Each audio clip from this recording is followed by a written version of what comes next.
Del Evangelio según San Lucas. En aquel tiempo fue Jesús a Nazaret, donde se había criado. Entró en la sinagoga como era su costumbre los sábados, y se puso en pie para hacer la lectura. Le entregaron el libro del profeta Isaías, y desenrollándolo encontró el pasaje donde estaba escrito: El Espíritu del Señor está sobre mí, porque Él me ha ungido. Me ha enviado para anunciar el Evangelio a los pobres, para anunciar a los cautivos la libertad y a los ciegos la vista, para dar libertad a los oprimidos, para anunciar el año de gracia del Señor. Y enrollando el libro lo devolvió al que le ayudaba y se sentó. Toda la sinagoga tenía los ojos fijos en él, y él se puso a decirles: Hoy se cumple esta escritura que acabáis de oír. Y todos le expresaban su aprobación y se admiraban de las palabras de gracia que salían de sus labios. Y decían: ¿No es este el hijo de José? Y Jesús les dijo: Sin duda que me recitaréis aquel refrán: Médico, cúrate a ti mismo, y haz también aquí en tu tierra lo que hemos oído que has hecho en Cafarnaúm. Y añadió: Os aseguro que ningún profeta es bien mirado en su tierra. Os garantizo que en Israel había muchas viudas en tiempos de Elías, cuando estuvo cerrado el cielo 3 años y 6 meses, y hubo una gran hambre en todo el país. Sin embargo, a ninguna de ellas fue enviado Elías, más que a una viuda de Sarepta, en el territorio de Sidón. Y muchos leprosos había en Israel en tiempos del profeta Eliseo. Sin embargo, ninguno de ellos fue curado, más que Naamán el sirio. Al oír esto, todos en la sinagoga se pusieron furiosos y levantándose, lo empujaron fuera del pueblo hasta un barranco del monte, en donde se alzaba su pueblo, con intención de despeñarlo. Pero Jesús se abrió paso entre ellos y se alejaba. Palabra del Señor. Gloria a ti, Señor Jesús. Es lunes 31 de agosto, queridos hermanos. Estamos en la semana 22 del tiempo ordinario. Continuamos leyendo la primera carta de San Pablo a los Corintios, que el pasado jueves iniciamos y que nos acompañará durante 3 semanas más. Ya la semana pasada, hacia el final, vimos cómo Pablo planteaba el tema de la sabiduría humana, la sabiduría griega comparada con la cristiana, la espiritual.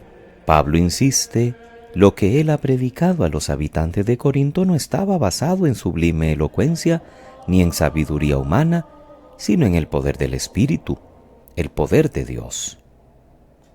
Pablo se muestra valiente presentando a los griegos, tan satisfechos con su filosofía, la figura de Cristo Jesús y este crucificado, lo que parece la antítesis de la sabiduría y la paradoja mayor para una cultura que aprecia sobre todo la coherencia y la profundidad de un sistema de pensamiento. El mundo de hoy no parece tampoco tener oídos muy prestos a escuchar el mensaje de Cristo crucificado.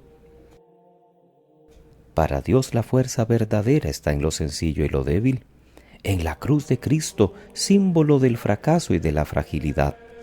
Ahí está la verdadera sabiduría y la clave para la salvación. Ayer lo escuchábamos en el texto del Evangelio.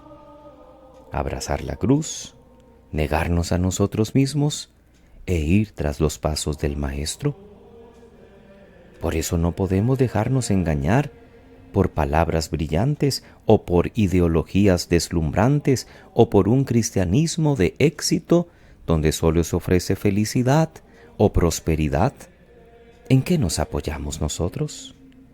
¿Cuáles son nuestros argumentos? ¿Los del crucificado o los argumentos del mundo de hoy? Desde hoy y hasta el final del tiempo ordinario, en las misas de entre semana o misas de las ferias, leemos el Evangelio de Lucas. 13 semanas con el evangelista de la misericordia.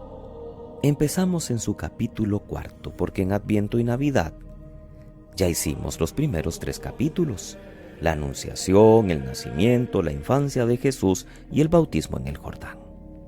Y empezamos con una escena significativa, programática si se quiere, que se puede decir da sentido a todo el ministerio mesiánico de Jesús. Y esto es la primera predicación en la sinagoga de su pueblo en Nazaret. Una escena bien narrada, con una serie de detalles significativos. Primero, Jesús acostumbra ir todos los sábados a la sinagoga. La invitación para que lea de pie al profeta, pues las lecturas de la ley las hacían los rabinos. Las de los profetas las podían hacer también los laicos, como Jesús, una vez que hubiese cumplido ya los 30 años. El pasaje de Isaías lo recuerda Lucas porque es como el programa mesiánico de Jesús. El Espíritu del Señor está sobre mí. Y el comentario es del mismo Jesús, ya ahora sentado, con unas primeras palabras que son como la definición de lo que es una homilía. Hoy se cumple esta escritura que acabáis de oír. Luego tenemos las reacciones de admiración por un lado, aprobación y luego el rechazo de aquellos que no comprenden quién es Jesús. Algunos dicen que es el hijo de José y Jesús se queja de la falta de fe de su pueblo, mientras en otros pueblos ha encontrado acogida en su propia tierra, es cuestionado. Jesús aparece desde la primera página como el enviado de Dios, como el ungido lleno del Espíritu, y aparece también como el que anuncia la salvación a los pobres, a los cautivos, a los ciegos, a los oprimidos. Lucas va a ser para nosotros un buen maestro para que sepamos presentar a Jesús también en el mundo de hoy, como el Salvador de los más pobres. Me ha ungido y me ha enviado para dar la buena nueva a los pobres. Jesús de verdad es el año de gracia que Dios ha preparado para la humanidad. Al enviarlo como Salvador y evangelizador, también nosotros debemos reconocerlo como tal y poner toda nuestra mirada en Él. Jesús ha dicho que la Escritura se cumple en Él. Es lo que pasa cada día en nuestra escucha de las lecturas bíblicas. No se nos proclaman para que nos enteremos de lo que pasó, sino porque Dios quiere renovar su gracia salvadora, tanto del Antiguo Testamento como del Nuevo, hoy y aquí para nosotros.